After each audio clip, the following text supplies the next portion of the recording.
Welcome दोस्तों, फिर एक बार आप सभी को स्वागत है मेरा ये जो चैनल है पेट लवर एनआईआर में। तो आज दोस्तों मैं जो डिस्कस करूंगा वह है कि कबूतरों का अंडा से बच्चा क्यों नहीं निकलता है। ठीक है दोस्तों, तो कभी कभी ऐसा होता है कि दोस्तों कि कबूतर अंडा दिया है और अंडा से बच्चा नहीं निकला है। तो मैं आज उसी बारे में डिस्कस करूंगा कि कबूतरों का अंडा जो है वो अनफर्टिलाइज्ड क्यों रह जाता है, या तो जो अंडा दिया है उससे बच्चा क्यों नहीं निकलता है। ठीक है दोस्तों, तो आज का ये वीडियो बहुत इंटरेस्टिंग होने वाला है दोस्तों कबूतर ऐसा एक पंछी है जो ब्रीडिंग साल भर करता है। ठीक है, साल में बहुत बार अंडा बच्चा करता है। ये कभी आपका जो हाइबरनेशन या एस्टिवेशन जैसा होता है ना, वो सब इनका नहीं होता है। वो हमेशा एक्टिव रहता है, हमेशा ब्रीडिंग करता है। लेकिन फिर भी दोस्तों कभी कभी होता है कि कबूतरों का जो अंडा होता है वो अंडा से बच्चा नहीं निकलता है। ठीक है दोस्तों, तो वो जो रीज़न है वो बहुत सारा रीज़न है, बहुत सारा कारण है, वजह है, जो मैं आज का ये जो वीडियो है मेरा जो एपिसोड है इस चैनल का, इसमें मैं डिस्कस करूंगा दोस्तों। तो दोस्तों कबूतर जो अंडा दिया है वो अंडा से बच्चा नहीं निकलता है, उसका एक रीज़न है कि वो अंडा जो है वो अनफर्टिलाइज्ड है, फर्टिलाइज्ड नहीं हुआ है। ठीक है, तो इसके मतलब ये नहीं है कि ये जो फेंटल पिजन होता है इनका बड़ा बड़ा पूंछ होता है, वो ठीक ठाक से ब्रीडिंग नहीं कर पा रहा है, इसीलिए अंडा से जो है वो अनफर्टिलाइज्ड है, उससे बच्चा नहीं निकलता है, ऐसा नहीं है। ठीक है, कबूतरों का अंडा जो अनफर्टिलाइज्ड रह जाता है उसका बहुत सारा कारण है दोस्तों। ठीक है, कि जैसे उसका एक कारण है कि डी वार्मिंग आपने ठीक ठाक से किया कि नहीं। ठीक है, क्योंकि कबूतरों का पेट में कुछ कीड़ा होता है जिसको वार्म कहता है, और वो वार्म को मारने के लिए कुछ दवा दिया जाता है। ठीक है, जिसको बोलता है डी वार्मिंग। ठीक है, तो इंसानों का भी बच्चा होता है या भी कोई भी आपका पालतू जानवर है, उन सभी का डी वार्मिंग कोर्स करना बहुत ही जरूरी होता है। तो कबूतरों का के लिए भी ये डी वार्मिंग कोर्स बहुत ही इंपॉर्टेंट है। अगर आपने ठीक ठाक से कबूतरों का जो डीवार्मिंग नहीं किया तो उनका जो अंडा होगा वो अंडा अनफर्टिलाइज होने का चांसेस रहता है। ठीक है दोस्तों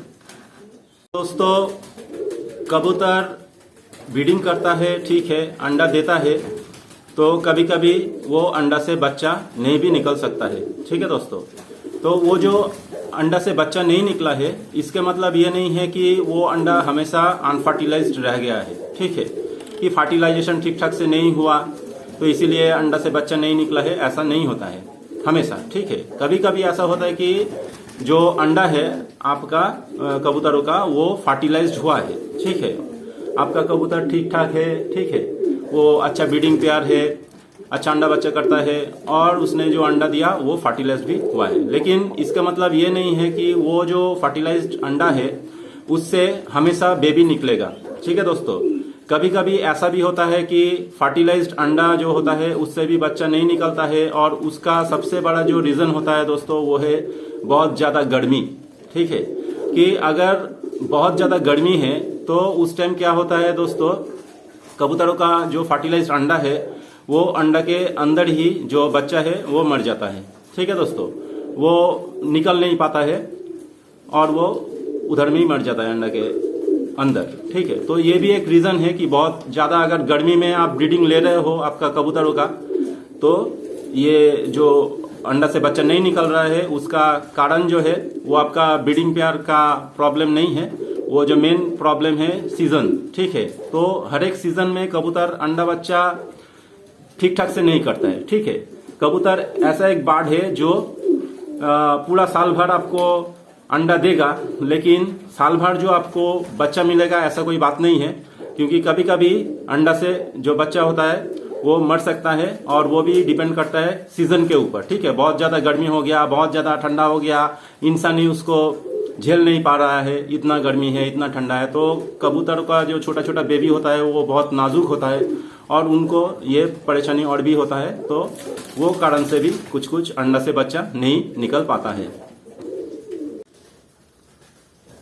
तो दोस्तों अगर आपने सब कुछ ठीक ठाक से पालन किया, अपना जो ब्रीडिंग पेयर है उनका देखभाल किया, ठीक है, और सब कुछ किया, लेकिन फिर भी अगर आप देखते हो कि आपका ब्रीडिंग पेयर अंडा बच्चा नहीं कर रहा है, तो आपको मान लेना पड़ेगा कि आपका जो ब्रीडिंग पेयर है उसी का ही कोई कुछ प्रॉब्लम है। ठीक है, अंदरूनी कुछ प्रॉब्लम है, जिससे आप सब कुछ कर रहे हो, उसको मेडिसिन वगैरह दे रहे हो, उसको ठीक ठाक से हेल्दी खाना जो है वो आप दे रहे हो। ठीक है, फिर आपका जो डीवर्मिंग होता है ना, जो कबूतरों का पेट का जो कीड़ा होता है उसको मारते हो ठीक ठाक टाइम से, लेकिन फिर भी अगर आपका ब्रीडिंग पेयर अंडा बच्चा नहीं कर रहा है, तो मतलब वो जो ब्रीडिंग पेयर है वो एक्चुअली आइडियल ब्रीडिंग पेयर नहीं है। ठीक है, वो जोड़ा में है, वो सेपरेट इशू है। ठीक है, कोई भी कबूतर जो है आपका जोड़ा ले सकता है, लेकिन वो ठीक ठाक से अंडा बच्चा करेगा कि नहीं करेगा वो डिपेंड करता है कि उसका क्वालिटी के ऊपर। ठीक है, उसका जो अंदरूनी क्षमता है, उनका जो कैपेसिटी होता है, और वो कंफर्टेबल होता है कि नहीं। ठीक है, ये बहुत सारा फैक्टर्स है कि दो कबूतर जोड़ा लिया और वो ठीक ठाक से अंडा बच्चा कर रहा है कि नहीं कर रहा है, तो ये डिपेंड करता है बहुत सारा फैक्टर्स के ऊपर। तो दोस्तों देखिए, ये है ब्रीडिंग पेयर जो है मास्टर पेयर। ठीक है दोस्तों, कि इतना सारा परेशानी है, सीजनल परेशानी है। ठीक है, और भी बहुत सारा परेशानी है जो कबूतरों को झेलना पड़ता है।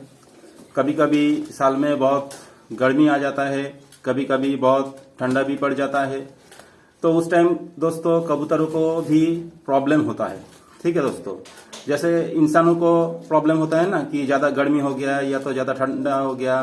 ठीक है, तो ऐसे ही आपका कबूतरों का भी प्रॉब्लम होता है। लेकिन ये इतना सारा परेशानी होने के बाद भी जो पेयर आपको अंडा बच्चा करेगा, साल भर तक अंडा बच्चा करेगा दोस्तों, वही है आपका ओरिजिनल ब्रीडिंग पेयर, और उसे मास्टर पेयर भी कहलाता है।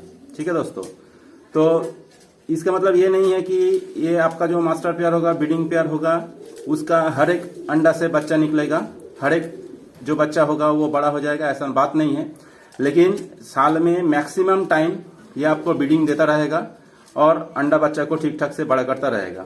ठीक है दोस्तों, कबूतरों का अंडा जो अनफर्टिलाइज्ड रह जाता है, उसका और एक कारण है कि ठीक ठाक से आप खाना नहीं दे रहे हो उनको। ठीक है, उनको जो खाना चाहिए वो आप उनको नहीं दे रहे हो। ठीक है, मतलब खाना दे रहे हो, ठीक है, वो खा रहा है, ठीक है, लेकिन उनके लिए जो आइडियल फूड है, जो हेल्दी फूड है, न्यूट्रिशियस फूड है, शायद उनको आप नहीं दे रहे हो। ठीक है दोस्तों, तो उस टाइम क्या होता है कि वो अंडा दे देता है, लेकिन वो खुद ही अंदरूनी जो उनका ताकत है, वो ताकत उनका नहीं है, वो अंदर से दुबला है।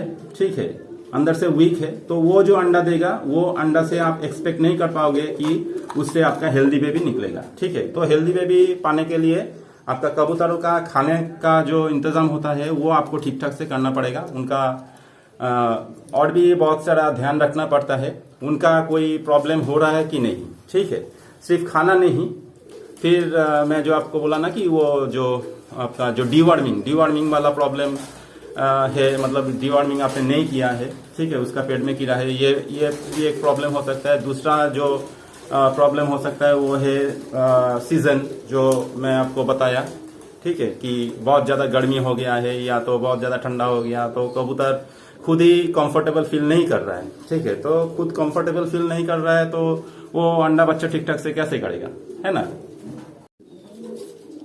तो दोस्तों, ये जो सीजन वाला प्रॉब्लम है, ये बहुत ही एक डिफिकल्ट प्रॉब्लम है, क्योंकि सीजन तो हम लोग का हाथ में नहीं है ना, कि साल में कब बहुत ज़्यादा गर्मी हो गया, बहुत ज़्यादा ठंडा हो गया, ये तो हम लोग के हाथ में नहीं होता है, ये नेचर के ऊपर डिपेंड करता है।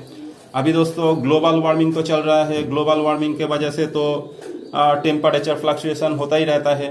ठीक है, साल में कभी कभी बहुत गर्मी हो जाता है, साल में कभी कभी बहुत ठंडा हो जाता है। ठीक है, पहले जैसा होता था ना कि बहुत सुंदर एक एटमॉस्फेयर क्लाइमेट रहता था। ठीक है, टाइमली बारिश हो रहा है, ठीक है, जब गर्मी है तो गर्मी हो रहा है, जो ठंडा है तो ठंडा हो रहा है, तो अभी ऐसा नहीं हो रहा है। तो ये है ग्लोबल वार्मिंग, और ग्लोबल वार्मिंग के वजह से दुनिया भर में सभी जगह में जो एवरेज टेम्परेचर है दोस्तों वो ज़्यादा हो गया है। ठीक है, बढ़ गया है। तो ये जो प्रॉब्लम है ये हम लोग के हाथ में नहीं है। तो ब्रीडिंग के लिए दोस्तों, कबूतरों का साल भर ब्रीडिंग अगर आपको लेना है ऐसा सिचुएशन में, तो आपका उसका जो ब्रीडिंग लॉफ्ट है उसका टेम्परेचर क्या कंट्रोल करना पड़ेगा। जो बड़ा बड़ा ब्रीडर होता है दोस्तों, वो अपना जो ब्रीडिंग लॉफ्ट होता है उसमें हर किस्म का फैसिलिटीज रखता है, ठीक है, कि ज़्यादा गर्मी हो गया तो उस रूम को ठंडा रखता है, ठीक है, एसी वगैरह फैन वगैरह लगा देता है। और अगर बहुत ज़्यादा ठंडा हो गया तो उस रूम को रूम हीटर डाल के उसको थोड़ा सा गर्म कर देता है। तो ऐसा अगर आप मेंटेन करोगे टेम्परेचर को, तब देखना कि आपका जो कबूतरों का अंडा बच्चा है वो मैक्सिमम टाइम में ठीक ठाक हो रहा है। और उसके साथ साथ आपको जो है उनका खाना पीने का और मेडिसिन वगैरह का और उनका जो हेल्थ है, ओवरऑल हेल्थ के बारे में आपको ध्यान रखना पड़ेगा। तो ये सब चीज़ अगर आप लोग करोगे दोस्तों, कि आपका जो कबूतर होगा वो अंडा बच्चा ठीक ठाक से करेगा और आपका कोई टेंशन भी नहीं रहेगा, ठीक है, कोई परेशानी नहीं रहेगा। लेकिन जाते जाते दोस्तों और एक बात मैं बोल देता हूँ कि कबूतर का जो ब्रीडिंग होता है दोस्तों, ये ब्रीडिंग पेयर होता है, ये कोई ब्रीडिंग मशीन नहीं होता है, ठीक है दोस्तों। कि अगर आप सोच रहे हो कि आपका कबूतर हमेशा आपको अंडा बच्चा देता रहेगा, ठीक है, साल भर 7-8 बार अंडा बच्चा करेगा, पर्टिकुलरली फैंसी कबूतर के लिए ये बहुत ही मुश्किल हो जाता है। ये दोस्तों फैंसी होता है, ये बहुत ही डेलिकेट होता है और इनका जो ब्रीडिंग जो कराता है ना, बड़ा बड़ा जो ब्रीडर्स होता है, तो वो बहुत सारा चीजें जो होता है, बहुत सारा फैक्टर्स को वो ध्यान रख के इन लोगों का ब्रीडिंग देता है, ठीक है। तो कोई रेस्ट देता है, बहुत दिन तक रेस्ट दे देता है, ब्रीडिंग पेयर को चेंज करता रहता है कंटिन्यूअसली, एक मेल के साथ दूसरा फीमेल को जोड़ा देता है। तो ऐसा बहुत सारा ट्रिक्स होता है जो बड़ा बड़ा ब्रीडर्स फॉलो करता है और उनके कारण से उनका जो ब्रीडिंग प्रोग्रेस बहुत अच्छा भी होता है। तो उम्मीद करता हूं दोस्तों आप लोगों को मेरा ये वाला जो एपिसोड था मेरा चैनल का पेट लवर इन नायर, ये भी अच्छा लगा है। तो एक लाइक और शेयर जरूर कर दीजिएगा दोस्तों। Thank you very much, thank you for watching.